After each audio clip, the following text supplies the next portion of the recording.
بص يا حبايبي، انا طلعت العجه الجميله اللي في منتهى الجمال. قد ايه هي استوت والوانها جميله جدا ازاي وطلعت عندنا قطعه بقطعتها ومنفوشه ومش مكتومه. طبعا هي جميله جدا ومفيده. وقدمتها انا مع عيش اسمر كده بتاعنا البلدي، كل واحد ياخد ربع نص بقى، انتوا حرين. بس احنا بنقول برضو احنا عايزين هنخس من اكل البيت. اكل البيت دوت، العجه دي جميله وتنفع للفطار، تنفع للغدا، تنفع للعشاء. هي وجبه اساسيه يا حبايبي، ولايك وشير عشان تشوفوا كل حاجه جديده عندي. واشوفكم دايما على خير في وصفه جديده. باي باي حبايبي. صينيه في منتهى الجمال طلعت من الفرن، ما خدتش زيت كتير، ووجبه مغذيه زي ما احنا اتفقنا. هتقولي لي 6 بيضات كتير؟ لا، 6 بيضات مش كتير. احنا دي ممكن نفطر بيها، نتغدى بيها، نتعشى بيها. هتبقى وجبه اساسيه، مش هناكل معاها بروتين تاني. فهو كل معلقه دي يا جماعه عليها بيضايه. فكل واحد يعمل يا حبايبي على قد الكميه بتاعت افراد الاسره بتاعته. ثانيه واحده بقى، وهخليها تبرد شويه كده ونقطعها. وثانيه واحده خليكم معايا حبايبي. العجه في منتهى الجمال ازاي في الفرن، بدات تقب وشكلها زي التورتايه. ماشي يا حبايبي، خليكم معايا بقى وهنقدمها تبقى احلى طبق عجه. ثانيه واحده حبايبي، انا جبت صينيه بقى ودهنتها زيت. طبعا هي دي طبعا وجبه جميله، وهننزل عليها كده في منتهى الجمال. وهنشوف الكميه كده كفايه عليها، وهندخلها الفرن. عامله زي احلى كيكه اهي، وما فيهاش زيت كتير، وسعراتها جميله وكلها خضره. وثانيه واحده هندخلها الفرن، وثانيه واحده هنطلعها ونوريها لكم في الاخر. ثانيه واحده خليكم معايا. ازيكم يا حبايبي، عاملين ايه؟ اخباركم ايه؟ النهارده بقى هنعمل وجبه جميله جدا ومغذيه. زي ما اتفقنا، احنا مش عايزين نعمل بروتين على طول يا جماعه، احنا عايزين نستغل البروتين اللي عندنا في البيت، زي البيض وزي العدس وزي البقوليات. النهارده هعمل عجه يا جماعه، عجه جميله جدا. هخش على المقادير على طول. انا معايا دلوقتي 6 بيضات يا جماعه، 6 بيضات عشان انا هعمل صينيتين كبار. اوكي، كل واحد يضاعف الكميه اللي هو عايز يعملها يا جماعه. ماشي، معايا زي 3 بصلات مقطعاهم، معايا 3 طماطمات برده مقطعاهم كده.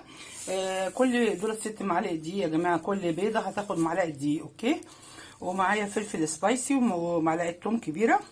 معايا خضره بقى، بقدونس وكزبره. وقلنا البصل 3. ودي طماطم انا طبعا مسبكاها وبرده ضربها كده تخين شويه، عايزاها يعني تبقى فيها قطع شويه. ماشي، ومعايا جزرايه، قلت برده القيمه الغذائيه نزود العجه. الجزرايه دي هتدي تيست عالي قوي يا جماعه في العجه وجميله يعني. ومعايا فلفل دوت برده مقطعاه كده برده قطع صغيره، بحيث ان احنا هنحط المكونات الجميله دي كلها على بعضها وتبقى وجبه مغذيه. وزي ما احنا قلنا، مش كل يوم بيض بقى، مش كل يوم قصدي بروتين وبتاع، نستخدم البروتينات الحاجات تبع الميزانيه بتاعتنا يا حبايبي. ماشي، ثانيه واحده هنطبقهم مع بعض. ثانيه واحده. بصوا يا حبايبي، انا كسرت البيض واتاكدت ان البيضه بيضه وحطيتها كده في الطبق ده. اول حاجه هنديها بس نقلبهم كده شويه مع بعض. وعايزين نحط يا جماعه برضو معلقه خل. معلقه الخل حلوه جدا،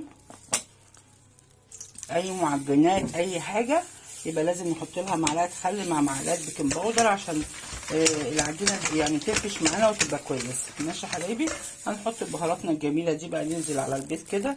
وجبه سريعه وجميله وحلوه جدا، وهنقلبها كل حاجه مع بعض كده. وبرده سريعه جدا وحاجه تفتح النفس. واحنا قلنا برده كل حاجه عندنا هنعملها. هننزل البصل برضو انا شوحت شويه يا جماعه، حطيت حبه عملتهم على النار وحبه نيين بياضوا دولت مع بعض كده، بتدي تيست حلو جدا. بصوا الالوان في منتهى الجمال. الجزر ده بقى في منتهى الجمال برضو، بيدي قيمه غذائيه حلوه جدا. وجزرايه يعني حاجه جديده وحاجه احنا عايزين كل حاجه يبقى فيها فيتامينات وفيها حاجات حلوه، بحيث ان احنا نقدر كل حاجه نستفاد بيها حبايبي. ماشي، هننزل كل حاجه كده تدريج مع بعض. اللي عنده لبن هيحط، اللي عنده بس انا هعملها بالميه. هنزود لو هي العجينه تقلت معانا شويه عشان نزود الدقيق. انا بحط كل الحاجات السايله معايا الاول، وبعد كده هنحط الخضره الجميله. بصوا طبق مغذي عايزه اقول لكم في منتهى الجمال. كل الالوان هتنزل يا جماعه. الطماطم دي بقى انا عامله يعني مسوياها عشان دي تبقى طعمها حلو جدا، عامله زي السبايسي كده، زي الكاتشب وزي الفلفل السبايسي. بتدي برضو طعم حلو جدا في العجه، وبتدي تيست عالي، وبتخلي الحاجه طعمها حلو. المهم احنا قلنا اي حاجه نوضبها او حتى بنعمل طبق فول يا جماعه. المهم ان احنا نعمله بطريقه حلوه وطريقه تفتح النفس. وبصوا الالوان جميله ازاي. هننزل بقى في اخر حاجه الدقيق، وهندخلها الفرن. وجبه سريعه، وجبه مغذيه لاولادنا، وزي ما اتفقنا مش كل حاجه. ادي اخر حاجه، ده الثوم والبصل، الثوم والفلفل السبايسي يا جماعه. التاني كان فلفل اخضر عادي، فلفل رومي. ده بقى اللي يحب السبايسي بقى، وانا من عشاق السبايسي، بحبهم جدا، بحطه. بصوا بقى اهم حاجه بقى، هنحط معلقه، ده الدقيق يا حبايبي ماشي. هحط معلقه بيكنج باودر برده كده عليه، وهنزل عليه وثانيه واحده، خليكم معايا. وهننزل حبه بحبه ونقلب ثانيه واحده. حمرت جزء من البصل، برضو شممت النار كده، خليته بس الريحه تطلع، نص ني ونص كده. برضو لقيتها فكره حلوه وبتدي تيست حلوه قوي. والدقيق اديني قلبته اهوت مع البيكنج باودر مع الميه، وهنحطهم كده على البيض، ونزود بقى نشوف السمك بتاعهم.